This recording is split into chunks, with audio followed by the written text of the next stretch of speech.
At Clarkstown North High School in New York, they're rehearsing for the spring musical, Pippin.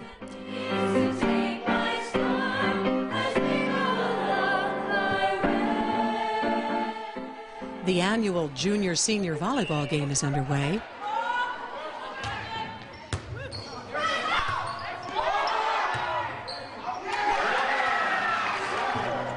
And the STEPS online mental health program for students and their parents is into its 6th month. It's promising first start. Enrollment has doubled, says Christopher Lucas, the New York University psychiatrist who created STEPS. I think the approach of combining educational materials with self-help activities, social interaction, and particularly the anonymous online clinician support really fills the need. By far, most of the kids going onto the STEPS website are asking about depression, taking quizzes such as, "Are you too sad?" What things have come up that you might not have anticipated? Well, aspects about sexual orientation, how people refer to each other, words that people use to describe homosexuals, and some of the advice sought for how to deal with cliques and social exclusion. There's quizzes and things about self-body image and things like that that really made me realize how little a self-esteem can be and how stupid it is to feel that way about yourself. Kyla Kritikos-Gross, a senior at Clarkstown, created her own bulletin board on the STEPS website to talk about sex with fellow students. It's really a place where things you can't talk to your parents about, things you don't want to say out loud, things you think that might be weird but you don't know if they're right. You can look at it, you can see more information about it, see what other kids think, and realize you're not alone if you think something. There is one group of people who you are having a little bit of trouble pulling in. That would be the parents. Sure. Some of the teens tell us the parents never use computers. Others are sort of put off by the fact that you have to sign up and potentially create a profile, which for many parents is a scary thing to do. I think that it's a matter of showing them how easy it is. If I'm a parent and I'm having a tough time with my teenager right now, can I go to this program and find something to do? Yeah, absolutely. He shows us some of the content, a guide for the perplexed parent. Is your child angry? Most of the parents who are venturing onto the site are asking questions about that. They witness the episodes of anger, but they may not put that together as to whether that's a reasonable level or whether they need to worry. Helping your child have a positive outlook, helping your child relax, what you should avoid doing. What should you avoid doing? Reminding teens they should have planned their time better, giving excessive reassurance, or specifically telling a child what to do rather than allowing a teen to learn how to solve something. Essentially what you need to do is you need to empathize with the emotion they're feeling and then help them coming up with various strategies to minimize it. The Clarkstown administration wants to know what STEPS is turning up. In today's world, perhaps it's not surprising they're also interested in the level of anger. They're very much interested in the level of anger. They're also interested in topics of sort of cyberbullying, cutting, and prescription drug use. Dr. Lucas says he can share what he's learning with the school, but only to a point. Essentially, the goal of this is to use the school as a portal to reach the kids. But we really want to respect the child, the teen and the parents' confidentiality so that we don't share information with schools unless they actually give permission for doing that. We do provide aggregate data to the schools about, the level of depression or cutting in the 9th grade, for instance. Kyla says for her, the most valuable part of STEPS is the chat and the insights it gives her about herself and others. I think that's the best part because you're not only getting questions out there that you feel like you can't ask other people, but you're getting feedback from kids just like you. You're making friends, and you're realizing that either A, your opinion is different from everyone else's, or B, you have people out there who are just like you. Among the kids here and in the 4 other schools trying STEPS this year, no one has been identified as being suicidal.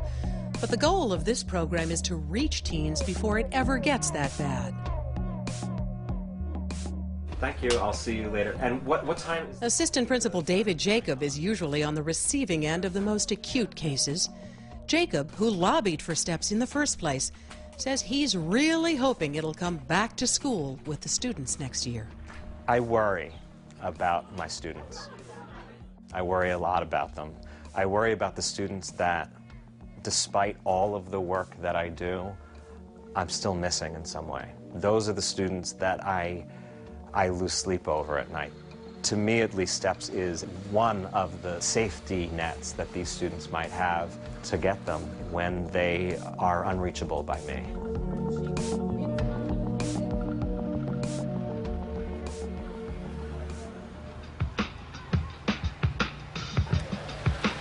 Good morning, Hamilton High School. It's Tuesday. Do you have a favorite senior you're going to miss next year? It's a sweet way to say goodbye. It's the end of another school year at Hamilton High. For the Gold Academic Awards, please stand and remain standing. Jenny Barrett. There's no award ceremony for the work done to shore up the emotional well-being of every young person here. The 4 suicides aren't talked about much anymore, but their memories are being honored by the extraordinary commitment to prevent the loss of another student. Character Day really taught people to accept one another and just kind of band together, and friends help friends with problems that people usually wouldn't help them with. Knowing what other people go through makes you feel a little bit better. There's tons and tons of different teachers here that you can just go to for anything, and you know that it's confidential, you know that it's safe. Kim Vieira says the anonymous suicide questionnaire may well have helped to save lives. It lists 13 different warning signs which might point to a teen with depression or thoughts of suicide. Talking about dying, disappearing, jumping, shooting himself or herself. A change in behavior, can't concentrate on schoolwork, or a change in routines. Low self-esteem, don't talk to anybody, they don't smile, crying spells, and giving away the treasured belongings. First day we handed that out, we had 42 sheets that came back.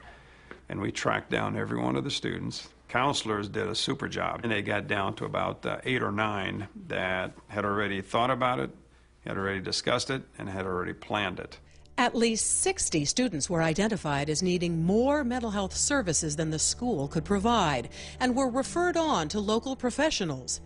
To everyone's dismay, it turns out that's only half the battle. And there's waiting lists for this age group, which we're finding to be a huge problem, because this age, to wait is very, very dangerous. Bottom line is that as a school system, we're committed to following Character Day, and our only limitation really is our own time limitation in getting things going.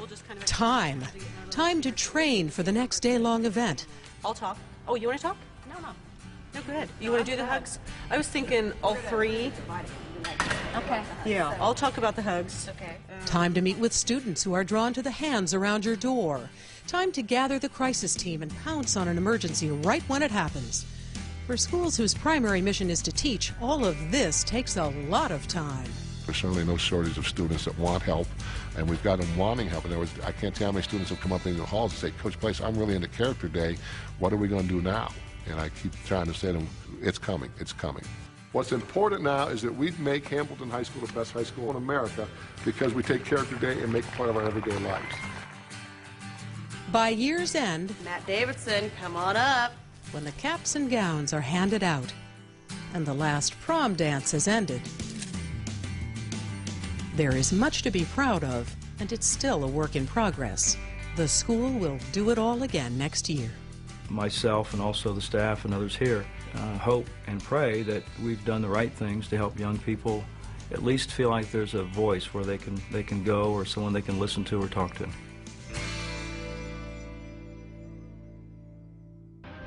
To watch Cry for Help online, to access important resources related to teen depression and suicide, and to take an online survey to help determine if your child is at risk, please visit pbs.org.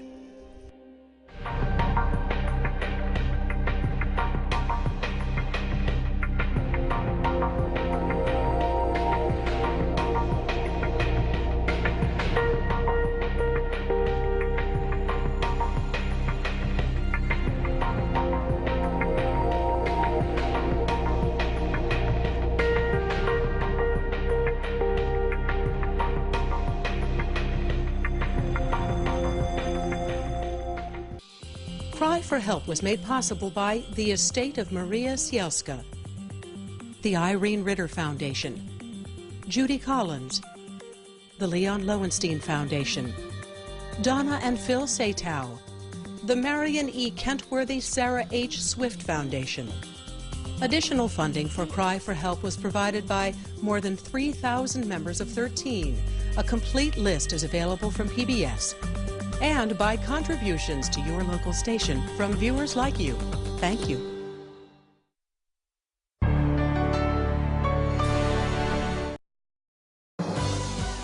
We are PBS.